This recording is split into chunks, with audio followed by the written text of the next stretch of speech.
और चलिए अब खबर विस्तार से देखते हैं। बीजापुर के उसूर थाना क्षेत्र में सुरक्षा बलों ने नक्सलियों के खिलाफ विशेष अभियान चलाया है, जिसके तहत जवानों ने नक्सलियों का 70 फुट ऊंचा स्मारक ध्वस्त कर दिया। बता दें कि सुरक्षा बलों ने पुजारी कांकेर इलाके में नया कैंप स्थापित किया, जिसके बाद डीआरजी, एसटीएफ और सीआरपीएफ की संयुक्त टीम नक्सलियों की तलाश में निकली हुई थी और इस दौरान तामिल भाटी के जंगलों में सुरक्षा बलों ने नक्सली स्मारक को ध्वस्त कर दिया है। तो बड़ी खबर आपको बता रहे हैं बीजापुर से। बीजापुर के उसूर थाना क्षेत्र का ये पूरा मामला। सुरक्षा बलों ने नक्सलियों के खिलाफ विशेष अभियान चलाया और उसके तहत जवानों ने नक्सलियों का 70 फुट ऊंचा स्मारक जिसे ध्वस्त किया है और सुरक्षा बलों ने पुजारी कांकेर इलाके में ये नया कैंप स्थापित किया है, जिसके बाद डीआरजी, एसटीएफ और सीआरपीएफ की संयुक्त कार्रवाई देखने को मिली है और संयुक्त टीम नक्सलियों की तलाश में निकली हुई थी और इसी दौरान तामिल भट्टी के जंगलों में सुरक्षा बलों ने नक्सली स्मारक को ध्वस्त किया है। तो बीजापुर से इस वक्त बड़ी खबर से आपको अपडेट करवा रहे हैं। उसूर थाना क्षेत्र का ये पूरा मामला, जहां पर सुरक्षा बल के जवान जिन्होंने नक्सलियों के खिलाफ विशेष अभियान चलाया और इस अभियान के तहत नक्सलियों का 70 फुट ऊंचा स्मारक जिसे ध्वस्त कर दिया गया और पुजारी कांकेर इलाके में नया कैंप भी लगाया गया है, जिसके बाद डीआरजी, एसटीएफ और सीआरपीएफ की संयुक्त टीम ने ये कार्रवाई की। नक्सलियों की तलाश में ये टीम निकली हुई थी और उसी दौरान ये सफलता हाथ लगी है, जहां पर 70 फुट ऊंचे नक्सलियों के स्मारक को ध्वस्त किया गया है। तो नक्सलियों के खिलाफ यहां पर बड़ा अभियान सुरक्षा बलों का और नक्सली स्मारक को यहां पर ध्वस्त किया गया। नक्सलियों ने 70 फुट ऊंचा स्मारक बनाया था। ज्यादा जानकारी के साथ सहयोगी पंकज भदौरिया जुड़ गया, सीधा उनका रुख करेंगे। पंकज, क्या कुछ अपडेट आपके पास?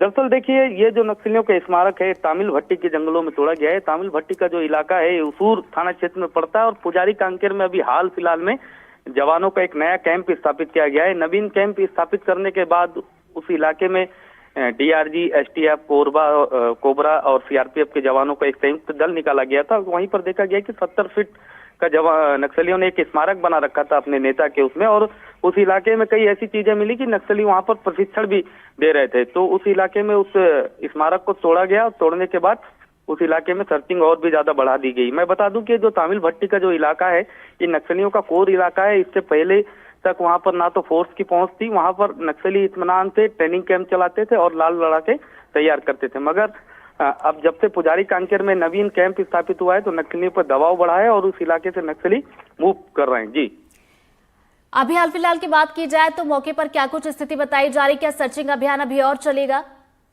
उस इलाके में 1000 जवान सर्चिंग अभियान के लिए निकले हुए हैं, जिसमें डीआरजी, एसटीएफ, सीआरपीएफ, कोबरा के जवान हैं और इस इलाके में लगातार सर्चिंग बढ़ाई जा रही, क्योंकि नक्सलियों को कोर इलाका है। तो इसलिए नक्सली को उस इलाके पर घेराबंदी करने के लिए जवान लगातार सर्चिंग कर रहे हैं और नक्सली उस इलाके में कई जगह बम ऐसे प्लांट करके रखे हैं।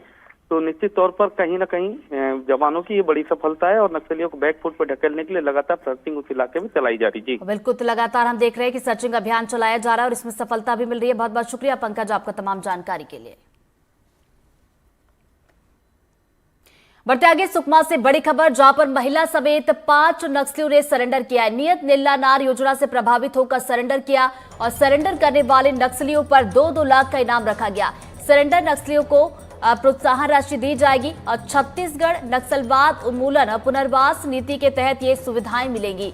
तो बड़ी खबर सुकमा से आप तक पहुंचा रहे हैं। महिला समेत 5 नक्सलियों ने सरेंडर कर दिया है। नियत नीला नार योजना से प्रभावित होकर इन्होंने सरेंडर किया है और सरेंडर करने वाले नक्सलियों पर 2-2 लाख का इनाम रखा गया था और सरेंडर नक्सलियों को अब प्रोत्साहन राशि दी जाएगी। बढ़ते आगे भोपाल से बड़ी खबर, जहां पर न्यू मार्केट में 2 पक्षों में विवाद हुआ है। विवाद के बाद दोनों पक्षों में मारपीट हुई है और एक दुकानदार पर हमला भी हुआ है। दुकान में घुसकर मारपीट की गई और मारपीट का सीसीटीवी फुटेज भी सामने आया है। तो बड़ी खबर भोपाल से आप तक पहुंचा रहे हैं और ये मौके की तस्वीरें आप जरा देखिए। न्यू मार्केट की तस्वीर, जहां पर 2 पक्ष आपस में भिड़ गए, विवाद हुआ और विवाद इतना ज्यादा बढ़ गया कि यहां पर एक दूसरे की पिटाई तक करने लगे। एक दुकानदार पर यहां हमला भी किया गया और दुकान में घुसकर ये मारपीट की गई और मारपीट का जो सीसीटीवी फुटेज आया है, जो इस वक्त आप अपनी टीवी स्क्रीन पर देख रहे हैं। तो बड़ी खबर भोपाल से। न्यू मार्केट की तस्वीरें, दो पक्षों में विवाद हुआ है। बढ़ते आगे कवर्धा से बड़ी खबर, जहां पिकअप से 60 किलो गांजा बरामद किया गया। सीक्रेट चैम्बर में छुपाकर ये गांजा ले जा रहे थे। उड़ीसा से मध्य प्रदेश लाया जा रहा था ये गांजा। पुलिस ने आरोपी को गिरफ्तार किया है। गिरफ्तार आरोपी उड़ीसा का रहने वाला बताया जा रहा है। तो आरोपी के खिलाफ एनडीपीएस के तहत मामला दर्ज कर लिया गया है। तो बड़ी खबर कवर्धा से आप तक पहुंचा रहे हैं। पिकअप से 60 किलो गांजा बरामद किया गया और सीक्रेट चैम्बर में छुपाकर ये गांजा ले जाया जा रहा था। उड़ीसा से मध्य प्रदेश की तरफ ये गांजा लाया जा रहा था और पुलिस ने इस पूरे मामले के आरोपी को गिरफ्तार किया गया है। उड़ीसा का रहने वाला ये आरोपी बताया जा रहा है।